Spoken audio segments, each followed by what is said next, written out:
ഇപ്പോൾ രാഹുൽ ഈശ്വർ ആത്മഹത്യ ചെയ്ത ദീപകിന്റെ കുടുംബത്തെ കണ്ടതിനു ശേഷം മാധ്യമങ്ങളെ കാണുന്നു.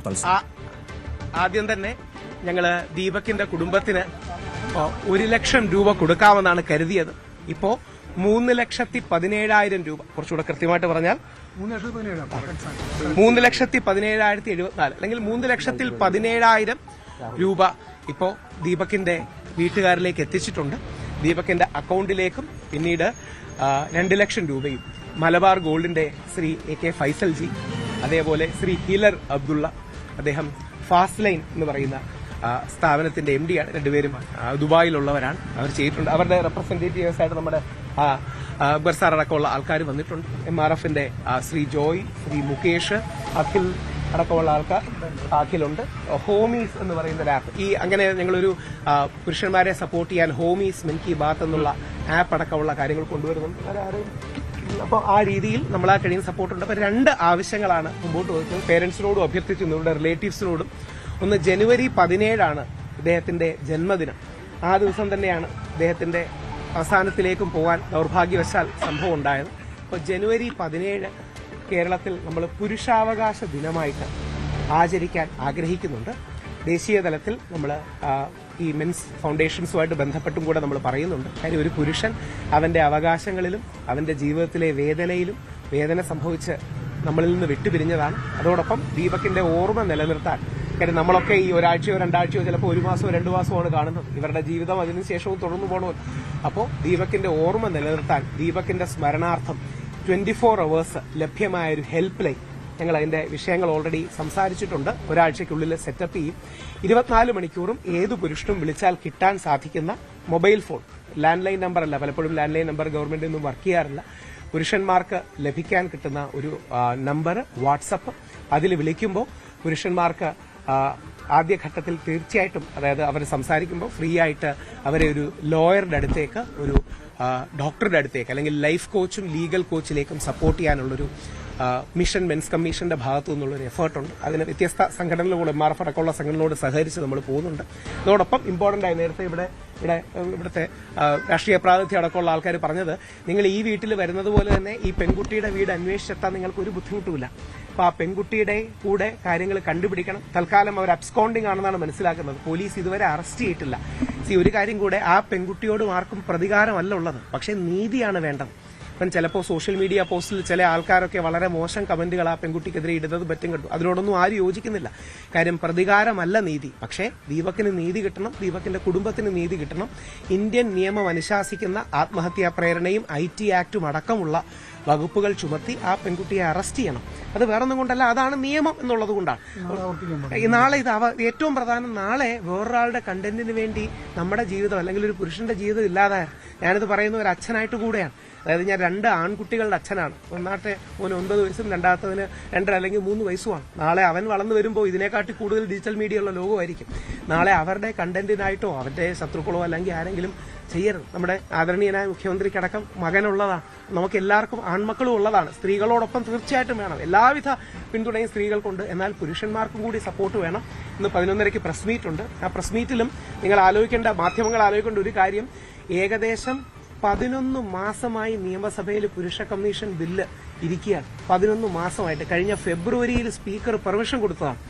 ഇതുവരെ അവതരിപ്പിക്കാതിരിക്കുന്നതിന്റെ കാര്യം, നിങ്ങൾ മാധ്യമങ്ങൾ അവരെ സ്ത്രീവിരുദ്ധരെന്ന് വിളിക്കുമെന്ന് പേടിച്ചാൽ ഒന്ന് ആലോചിച്ച് നോക്കുക. ഇന്ന് രാജ്യസഭയിൽ അവതരിപ്പിച്ചു. നമ്മുടെ കേരളമാണ് ആദ്യമായിട്ട് കൊണ്ടുവന്നത്. ശ്രീ എൽദോസ് കുന്നപ്പള്ളി എന്ന MLA സ്വകാര്യ ബില്ലായിട്ട് കൊണ്ടുവന്നു. ഇന്ത്യയിൽ ആദ്യമായിട്ട് നമ്മളാണ്, കേരളമാണ് കൊണ്ടുവന്നത്. ഇപ്പൊ രാജ്യസഭയിലൊക്കെ അവതരിപ്പിച്ചു. ഡോക്ടർ അശോക് കുമാർ മിത്തൽ, ആപ്പിന്റെ MP, ലവ്ലി പ്രൊഫഷണൽ യൂണിവേഴ്സിറ്റിയുടെ ഒക്കെ സ്ഥാപകനാണ്.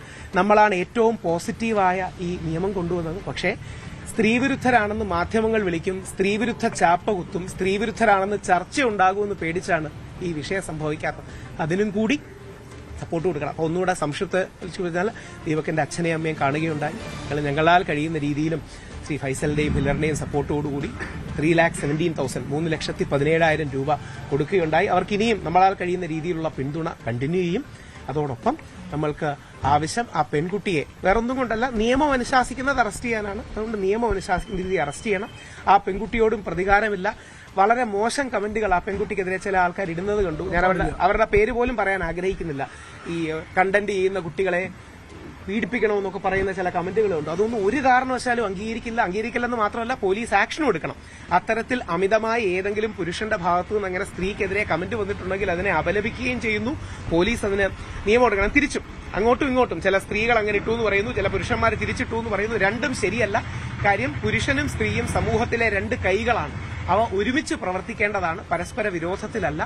ഈ അവസരത്തിൽ പുരുഷ കമ്മീഷൻ വേണം. ജനുവരി 17 പുരുഷാവകാശ ദിനമായി നമ്മൾ ആചരിക്കും. ദീപകിന്റെ സ്മരണ നിലനിർത്താനായി ദീപകിന്റെ ജന്മദിനത്തിനും നമ്മളെ വിട്ടുപിരിഞ്ഞ ദിനത്തിനും നമ്മളത് ആചരിക്കും. അതോടൊപ്പം ഒരു ഹെൽപ്പ് ലൈൻ നമ്പർ ഒരാഴ്ചയ്ക്കുള്ളിൽ എനിക്ക് തോന്നുന്നു നമുക്ക് ഓൾറെഡി നമ്മൾ സംസാരിക്കുമ്പോൾ അതിന്റെ വർക്ക് തന്നുകൊണ്ടിരിക്കുകയാണ്. പ്ലീസ് റിപ്പബ്ലിക് ഡേയോ അതിന് ശേഷമെങ്കിലും 24 മണിക്കൂറും ആക്റ്റീവ് ആകുന്ന ഒരു help line mobile number plus WhatsApp നമ്മൾ കൊണ്ടുവരാൻ ശ്രമിക്കും.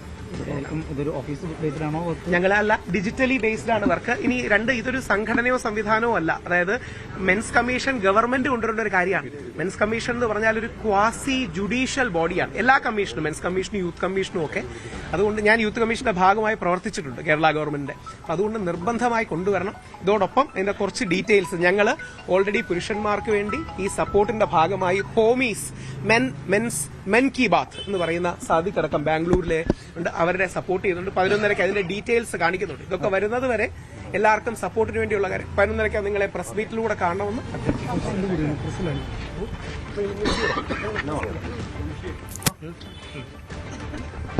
പോലീസ് ജീവനക്കാരുടെ മൊഴിയടക്കം രേഖപ്പെടുത്താൻ ഇന്ന് അന്വേഷണ സംഘം മുന്നോട്ട് വന്ന പശ്ചാത്തലമുണ്ട്. ഈ പ്രതിയായ പെൺകുട്ടി ഇവർ ഒളിവിലാണ് എന്നുള്ള വിവരം കൂടി പുറത്തു വരുന്നുണ്ട്. MS അനീഷ് കുമാർ വിവരങ്ങൾ പങ്കുവെക്കുകയാണ്. അനീഷ്, ദീപകിന്റെ ആത്മഹത്യയുമായി ബന്ധപ്പെട്ട് കൂടുതൽ പിന്തുണ ആ കുടുംബത്തിൽ ലഭിക്കുന്നുണ്ട്. ഇപ്പോൾ രാഹുൽ ഈശ്വറിനെ പോലെയുള്ളവരൊക്കെ അവിടെ എത്തുന്നു. സമൂഹത്തിന്റെ വലിയ ഒരു പിന്തുണ ആ കുടുംബത്തിനുണ്ട്, സംശയമില്ല ആ കാര്യത്തിൽ. അന്വേഷണവുമായി ബന്ധപ്പെട്ട ഏറ്റവും പുതിയ വിവരങ്ങൾ എന്തൊക്കെയാണ്?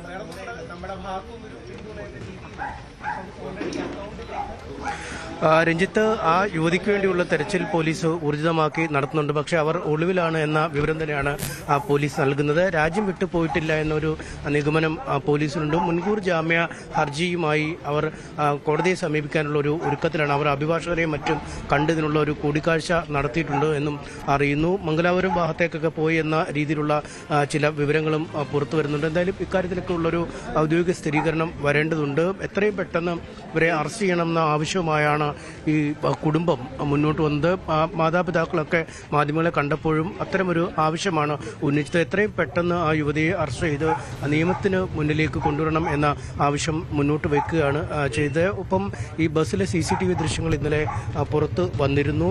ഇതിന് പിന്നാലെ ഈ ബസ് ജീവനക്കാരുടെ മൊഴി രേഖപ്പെടുത്തുക, ഒപ്പം ഈ സഹയാത്രികരായ ആളുകളുടെ മൊഴി രേഖപ്പെടുത്തുക എന്നീ കാര്യങ്ങളിലേക്കും പോലീസ് കടക്കും എന്നാണ് അറിയാൻ കഴിയുന്നത്. എന്തായാലും മെൻസ് കമ്മീഷന് വേണ്ടി മുറവിളി കൂട്ടുന്ന ആക്ടിവിസ്റ്റുകളാണ് രാഹുൽ ഈശ്വറും മുകേഷ് അടക്കമുള്ള ആളുകൾ ഇപ്പോൾ വീട്ടിലെത്തുകയും 3,17,000 രൂപ കുടുംബത്തിന് ധനസഹായമായി നൽകുകയും ചെയ്തു. ഒപ്പം ഇത്തരം പ്രശ്നങ്ങളിൽ പെടുന്ന പുരുഷന്മാർക്ക് സഹായം ചെയ്യുന്നതിനായി ഒരു 24 മണിക്കൂർ പ്രവർത്തിക്കുന്ന ഒരു ഹെൽപ്പ് ലൈൻ സ്ഥാപിക്കുന്ന കാര്യത്തെക്കുറിച്ചും ആലോചിക്കുന്നു. ഒപ്പം ഈ പുരുഷാവകാശ ദിനമായി ഇദ്ദേഹത്തിന്റെ ജന്മദിനം, ദീപകിന്റെ മാറ്റുന്ന അടക്കമുള്ള കാര്യങ്ങളെക്കുറിച്ചുള്ള ആലോചനയുമുണ്ട്. എന്തായാലും വിശദമായ വാർത്താ സമ്മേളനം ഇവർ ഉച്ചയ്ക്ക് വിളിച്ചിട്ടുണ്ട്. അതുകൊണ്ട് തന്നെ ഈ വീട് സന്ദർശിച്ച ശേഷം അവർ മടങ്ങുകയാണ്. മറ്റ് പോലീസിന്റെ തെരച്ചിൽ ഊർജിതമായി തന്നെ മുന്നോട്ട് പോയിക്കൊണ്ടിരിക്കുകയാണ്. രഞ്ജിത്ത്, ഏതായാലും ഈ മരണവുമായി ബന്ധപ്പെട്ട അന്വേഷണം അതിപ്പോൾ കാര്യമായി നടക്കുന്നുണ്ട് എന്ന് വേണം മനസ്സിലാക്കാൻ. കൂടുതൽ പിന്തുണ ആ കുടുംബത്തിന് ലഭിക്കുന്ന ഒരു പശ്ചാത്തലം കൂടിയുണ്ട്. MS അനീഷ് കുമാറാണ് വിവരങ്ങൾ പങ്കുവച്ചത്.